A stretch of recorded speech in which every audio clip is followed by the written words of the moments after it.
ಮೊದಲಿಗೆ ಹೆಡ್ಲೈನ್ಸ್.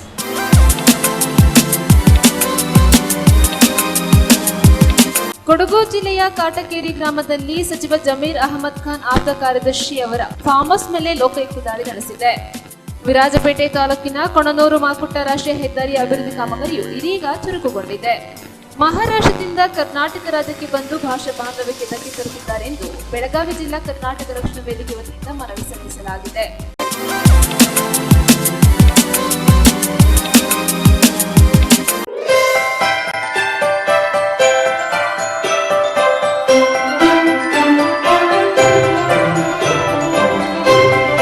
ಭಾರತದ ಅತಿದೊಡ್ಡ ವಸ್ತು ಪ್ರದರ್ಶನ Sahara arts and crafts exhibition come sale. ಇಲ್ಲಿ ಎಲ್ಲ ರೀತಿಯ ಕರಕುಶಲ ವಸ್ತುಗಳು, ಗೃಹಾಲಂಕಾರ ವಸ್ತುಗಳು, ಪುರುಷ ಮಹಿಳೆಯರ ವಸ್ತ್ರಗಳು ಹಾಗೂ ರುಚಿಕರವಾದ ಪಾರಂಪರಿಕ ತಿಂಡಿಗಳು ಎಲ್ಲವೂ ಒಂದೇ ಸೂರಿನಲ್ಲಿ ಲಭ್ಯವಿದ್ದು, ಸ್ಥಳ ಓಪನ್ ಗ್ರೌಂಡ್ ಆಕ್ಸಿಸ್ ಬ್ಯಾಂಕ್ ಎದುರು, ಮಾರ್ಕೆಟ್ ರಸ್ತೆ, ಕುಶಾಲನಗರ. ದಿನಾಂಕ ಇದೇ ಡಿಸೆಂಬರ್ 12ನೇ ತಾರೀಕಿಂದ 11 ಜನವರಿ 2026ರವರೆಗೆ. ಸಮಯ ಬೆಳಗ್ಗೆ 10:30ರಿಂದ ರಾತ್ರಿ 9:30ರವರೆಗೆ. ಪ್ರವೇಶ ಸಂಪೂರ್ಣವಾಗಿ ಉಚಿತವಾಗಿದ್ದು, ಈ ಮಹಾವಸ್ತು ಪ್ರದರ್ಶನಕ್ಕೆ ತಮ್ಮೆಲ್ಲರನ್ನು ಪ್ರೀತಿಯಿಂದ ಸ್ವಾಗತಿಸುತ್ತೇವೆ.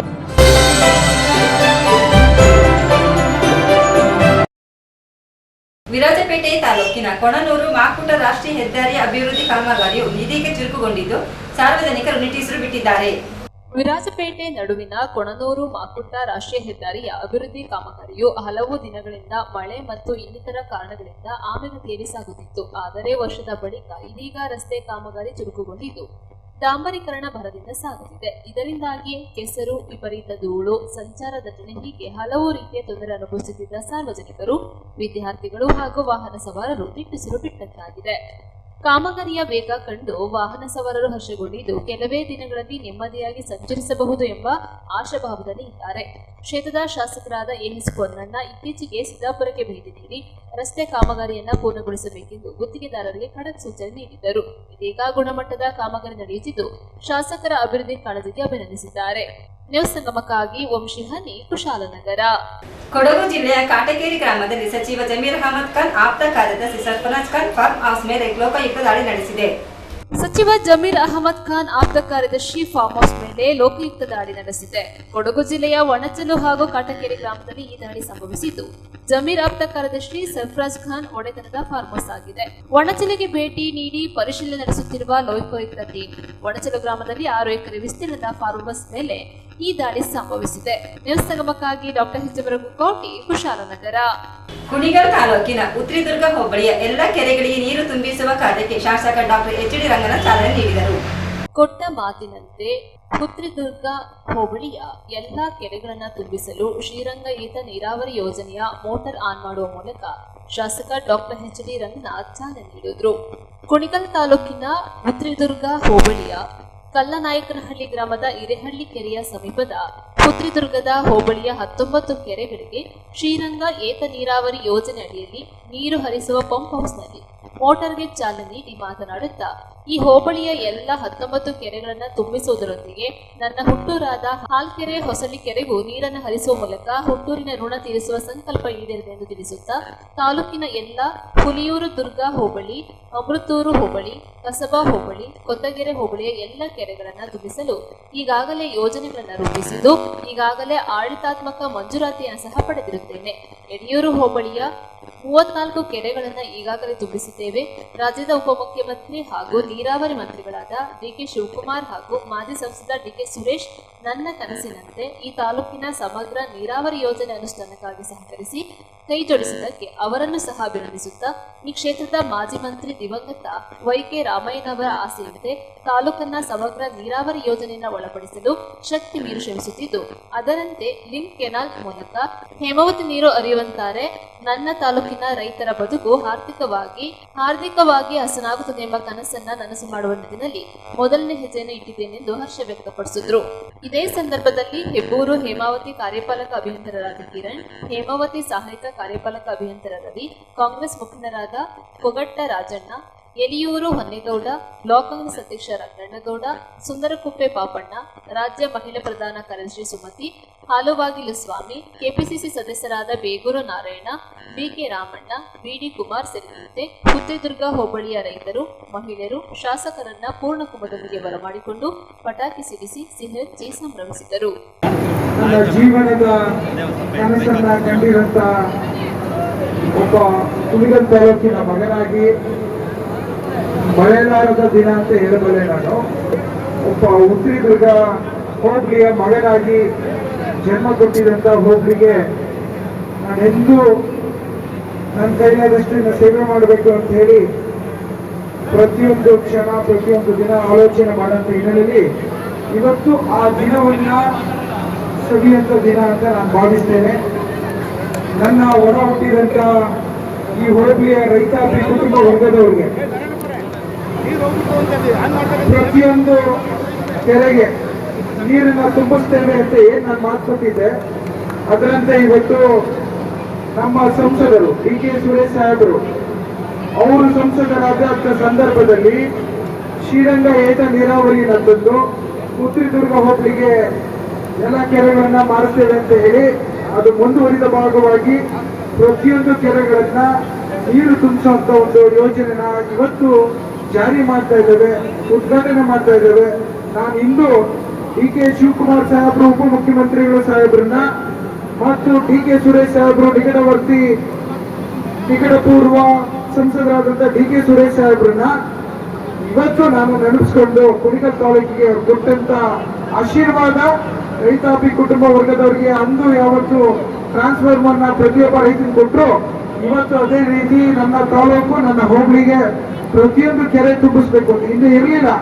ನಾನು ಬಂದು ಇವತ್ತು ವೈ.ಕೆ. ರಾಮಯ್ಯನವರು ಹಿಂದೆ ಹೇಳ್ತಿದ್ರು ಯಾವ ರೀತಿ ನೀರಾವರಿಯ ದಾರಿಯಲ್ಲಿ ನಾವು ಹೋಗ್ಬೇಕು ಅಂತ, ಅದರಂತೆ ಹೆಜ್ಜೆ ಇಡಂತದ್ರಲ್ಲಿ ಡಿ.ಕೆ. ಸುರೇಶ್ ಸಾಹೇಬರು ಇಟ್ಟಿದ್ದಾರೆ.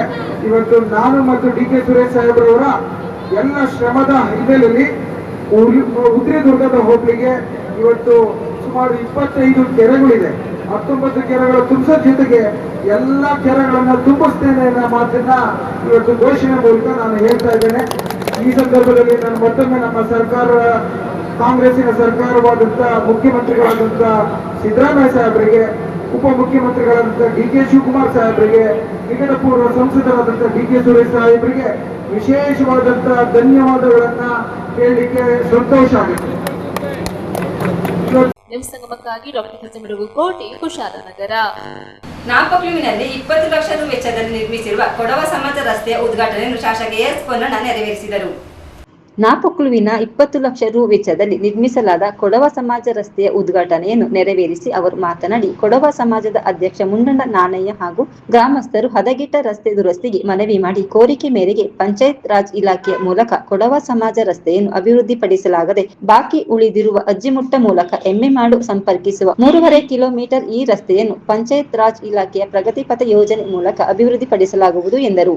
ವಲಯ ಕಾಂಗ್ರೆಸ್ ಅಧ್ಯಕ್ಷ ಮಾಚಿಟೀರ ಕುಶಾಲಪ್ಪ ಸ್ವಾಗತಿಸಿ ಪ್ರಾಸ್ತಾವಿಕ ನುಡಿಯನ್ನು ನುಡಿದರು. ಈ ಸಂದರ್ಭ ಗ್ರಾಮ ಪಂಚಾಯಿತಿ ಅಧ್ಯಕ್ಷ ವನಜಾಕ್ಷಿ ರೇಣಿಕೇಶ್, ಕೊಡವ ಸಮಾಜದ ಉಪಾಧ್ಯಕ್ಷ ಕರವಂಡ ಲವನಾಣಯ್ಯ, ಪದಾಧಿಕಾರಿಗಳು ಸದಸ್ಯರು, ಕೊಡವ ಸಮಾಜದ ಪೊಮ್ಮಕ್ಕಡ ಪರಿಷತ್ ಅಧ್ಯಕ್ಷ ನಿಶಾ ಮೇದಪ್ಪ ಹಾಗೂ ಸದಸ್ಯರು, ಬ್ಲಾಕ್ ಕಾಂಗ್ರೆಸ್ ಅಧ್ಯಕ್ಷ ಕೆ.ಎ. ಇಸ್ಮಾಯಿಲ್, ಕೆಡಿಪಿ ಸದಸ್ಯರಾದ ಎಂ.ಎಸ್. ಅಬ್ದುಲ್ ರಹಮಾನ್, ಅಕ್ರಮ ಸಕ್ರಮ ಸಮಿತಿ ತಾಲೂಕು ಅಧ್ಯಕ್ಷ ನೆರವಂಡ ಉಮೇಶ್, ಎಂ.ಎ. ಮನ್ಸೂರ್ ಆಲಿ, ಕಾಂಗ್ರೆಸ್ ಪಕ್ಷದ ಹಿರಿಯ ಮುಖಂಡರು, ಯುವ ಕಾಂಗ್ರೆಸ್ ಮುಖಂಡರು, ಪಕ್ಷದ ಕಾರ್ಯಕರ್ತರು ಉಪಸ್ಥಿತರಿದ್ದರು.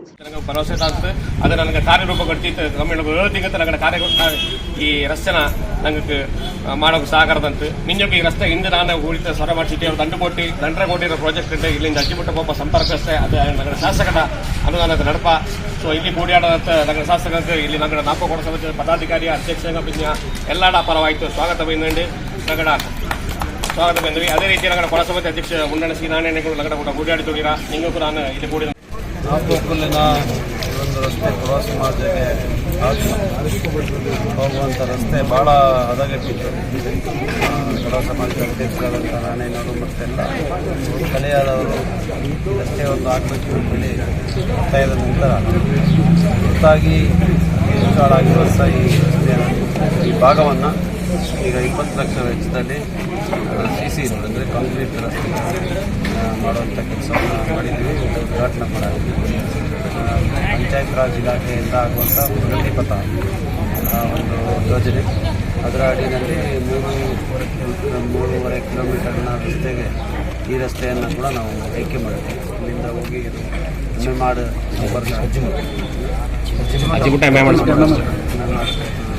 ಸಂಪರ್ಕ ಆಗಲಿದೆ. ಆ ಇಡೀ ರಸ್ತೆಗೆ ಮುಂದಿನ ದಿನದಲ್ಲಿ ಪ್ರಗತಿಪಥ ಯೋಜನೆ ಅಡಿಯಲ್ಲಿ ಕ್ರಮ ಜರುಗುವಂಥ ಎಲ್ಲ ಸಾಧ್ಯತೆ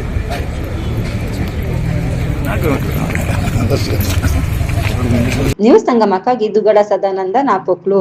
ಮಹಾರಾಷ್ಟ್ರದಿಂದ ಕರ್ನಾಟಕ ರಾಜ್ಯಕ್ಕೆ ಬಂದು ಭಾಷಾ ಬಾಂಧವ್ಯಕ್ಕೆ ಧಕ್ಕೆ ತರುತ್ತಿದ್ದಾರೆ ಎಂದು ಆರೋಪಿಸಿ ಬೆಳಗಾವಿ ಜಿಲ್ಲಾ ಕರ್ನಾಟಕ ರಕ್ಷಣಾ ವೇದಿಕೆ ವತಿಯಿಂದ ಮನವಿ ಸಲ್ಲಿಸಲಾಯಿತು. ಬೆಳಗಾವಿಯ ಭಾಷಾ ಬಾಂಧವ್ಯಕ್ಕೆ ಧಕ್ಕೆ ತರುತ್ತಲೇ ಬಂದಿದ್ದಾರೆ. ಮಹಾರಾಷ್ಟ್ರದಿಂದ ಕರ್ನಾಟಕ ರಾಜ್ಯಕ್ಕೆ ಬಂದು ಇಲ್ಲಿಯ ಭಾಷಾ ಬಾಂಧವ್ಯಕ್ಕೆ ಧಕ್ಕೆ ತಂದು ಭಾರತದ ಒಕ್ಕೂಟದ ವ್ಯವಸ್ಥೆಯನ್ನೇ ಹಾಳು ಮಾಡುತ್ತಿರುವ ಮಹಾರಾಷ್ಟ್ರದ ಕೊಲ್ಲಾಪುರ ಜಿಲ್ಲೆಯ ಸಂಸದ ಧೈರ್ಯಶೀಲ ಮಾನೆ ವಿರುದ್ಧ ಕೇಂದ್ರ ಸರ್ಕಾರ ಕೂಡಲೇ ಕ್ರಮ ಕೈಗೊಳ್ಳುವಂತೆ ತಾವು ಸಂಸತ್ತಿನಲ್ಲಿ ಈ ಕುರಿತು ಧ್ವನಿ ಎತ್ತಿ ಕೇಂದ್ರ ಸರ್ಕಾರದ ಮನ ಸೆಳೆಯುವ ಜೊತೆಗೆ ಕೇಂದ್ರದ ಗೃಹ ಮಂತ್ರಿಗಳಿಗೆ ತಾವು ಲಿಖಿತ ದೂರು ಸಲ್ಲಿಸಬೇಕು ಎಂದು ನಾಡಿನ ಸಮಸ್ತ ಕನ್ನಡಿಗರ ಪರವಾಗಿ ಕರವೇ ಮನವಿ ಸಲ್ಲಿಸಿತು. ಮಹಾರಾಷ್ಟ್ರ ಸಂಸದ ಧೈರ್ಯಶೀಲ ಮಾನೆ ವಿರುದ್ಧ ಕ್ರಿಮಿನಲ್ ಮೊಕದ್ದಮೆ ದಾಖಲಿಸುವ ಕುರಿತು ಕೇಂದ್ರ ಗೃಹ ಸಚಿವರಿಗೆ ದೂರು ನೀಡುವಂತೆ ಆಗ್ರಹಿಸಿ ಬುಧವಾರ ನಗರದಲ್ಲಿ ಚಿಕ್ಕೋಡಿ ಲೋಕಸಭಾ ಕ್ಷೇತ್ರದ ಸಂಸದೆ ಪ್ರಿಯಾಂಕಾ ಜಾರಕಿಹೊಳಿ ಅವರಿಗೆ ಕರ್ನಾಟಕ ರಕ್ಷಣಾ ವೇದಿಕೆ ಮನವಿ ಸಲ್ಲಿಸಲಾಯಿತು. ನ್ಯೂಸ್ ಸಂಗಮಕ್ಕಾಗಿ ವಂಶಿ ಹನಿ, ಕುಶಾಲನಗರ.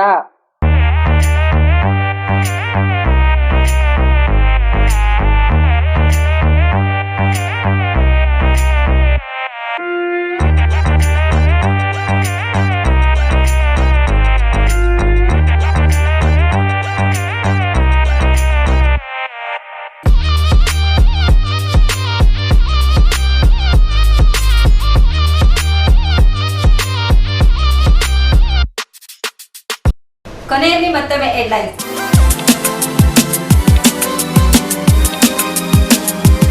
ಕೊಡಗು ಜಿಲ್ಲೆಯ ಕಾಟಕೇರಿ ಗ್ರಾಮದಲ್ಲಿ ಸಚಿವ ಜಮೀರ್ ಅಹಮದ್ ಖಾನ್ ಆಪ್ತ ಕಾರ್ಯದರ್ಶಿ ಅವರ ಫಾರ್ಮ್ ಹೌಸ್ ಮೇಲೆ ಲೋಕಾಯುಕ್ತ ದಾಳಿ ನಡೆಸಿದೆ. ವಿರಾಜಪೇಟೆ ತಾಲೂಕಿನ ಕೊಣನೂರು ಮಾಕುಟ್ಟ ರಾಷ್ಟ್ರೀಯ ಹೆದ್ದಾರಿ ಅಭಿವೃದ್ಧಿ ಕಾಮಗಾರಿಯು ಇದೀಗ ಚುರುಕುಗೊಂಡಿದೆ. ಮಹಾರಾಷ್ಟ್ರದಿಂದ ಕರ್ನಾಟಕ ರಾಜ್ಯಕ್ಕೆ ಬಂದು ಭಾಷಾ ಬಾಂಧವ್ಯಕ್ಕೆ ಧಕ್ಕೆ ತರುತ್ತಿದ್ದಾರೆ ಎಂದು ಬೆಳಗಾವಿ ಜಿಲ್ಲಾ ಕರ್ನಾಟಕ ರಕ್ಷಣಾ ವೇದಿಕೆ ವತಿಯಿಂದ ಮನವಿ ಸಲ್ಲಿಸಲಾಗಿದೆ.